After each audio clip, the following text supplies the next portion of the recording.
আজ ৫ই জানুয়ারি সোমবার ২০২৬। আবহাওয়া অধিদপ্তর থেকে জানানো হল বিশেষ সতর্কবার্তা। ইতিমধ্যেই দেশের আকাশে প্রবেশ করেছে তীব্র ঘন কুয়াশা বেল্ট, যার প্রভাবে রংপুর, রাজশাহী, খুলনা, ঢাকা, ময়মনসিংহ এবং সিলেট বিভাগের আকাশ ঢেকে রয়েছে কুয়াশাচ্ছন্ন গভীর সঞ্চালনশীল মেঘমালায়। সারা দিনেও দেখা মিলছে না সূর্যের। কয়েকটি অঞ্চলে হালকা কুয়াশা বৃষ্টি হতে পারে। আগামীকাল ৬ই জানুয়ারি মঙ্গলবার থেকেই শুরু হতে চলেছে আরও একটি ভয়ঙ্কর শৈত্যপ্রবাহ।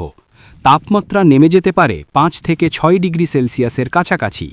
জানিয়ে দিব কেমন থাকার সম্ভাবনা রয়েছে আগামী ২৪ থেকে ৪৮ ঘণ্টায় দেশের ৮ বিভাগের ৬৪ জেলার আবহাওয়া পরিস্থিতি।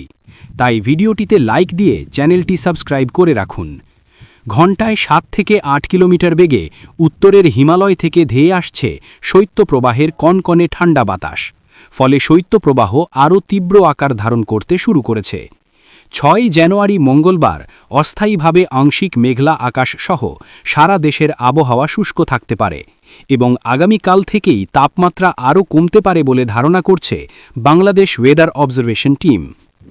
গত ২৪ ঘণ্টায় দেশের সর্বনিম্ন তাপমাত্রা রেকর্ড করা হয়েছে Moulvibazar ৯.৫ degree Celsius, Sylhet ৯.৯ degree Celsius, Sirajganj ৯.৬ degree Celsius, Pabna ১০ degree Celsius, Naogaon ১০.৬ degree Celsius, Chuadanga ১০.৭ degree Celsius, Kushtia ৯.৮ degree Celsius, Jessore ৯.৬ degree Celsius, Comilla ১০ degree Celsius, Feni ১০.৮ degree Celsius, Tangail ১০.৫ degree Celsius, Manikganj ১০.৫ degree Celsius, Narayanganj ১০.৫ degree Celsius.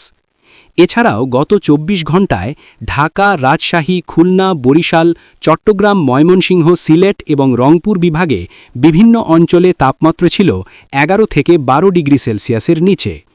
দেশের নদী অববাহিকায় তীব্র ঘন কুয়াশা এবং শৈত্যপ্রবাহ আরও তীব্র আকার ধারণ করতে পারে বলে জানিয়েছে বাংলাদেশ আবহাওয়া অধিদপ্তর। হাড় কাঁপানো শীতে মানবেতর জীবনযাপন করছে রাস্তায় থাকা ঘরবাড়িহীন মানুষ এবং পশুপ্রাণী। তাই তাদের প্রতি দয়া এবং সাহায্যের হাত বাড়িয়ে দেওয়ার আহ্বান করা হলো। এদিকে দক্ষিণ বঙ্গোপসাগরে অবস্থিত লঘুচাপটি আরও শক্তি বৃদ্ধি করতে শুরু করেছে এবং এটি আগামী ৮ই জানুয়ারি বৃহস্পতিবার ঘণ্টায় ৪০ থেকে ৫০ কিলোমিটার বেগে ভারতের তামিলনাড়ু এবং শ্রীলঙ্কার উপকূলবর্তী অঞ্চলে আঘাত হানতে পারে। দেশজুড়ে তীব্র শৈত্যপ্রবাহ বিরাজমান থাকায় অত্যন্ত কষ্টে দিন পার করছে সাধারণ খেটে খাওয়া মানুষ। আগামী ১৫ জানুয়ারি পর্যন্ত শৈত্যপ্রবাহটি বিরাজমান থাকতে পারে। নতুন নতুন খবর পেতে চ্যানেলটি সাবস্ক্রাইব করুন এবং ভিডিওটিতে লাইক করে দিন। আল্লাহ হাফেজ।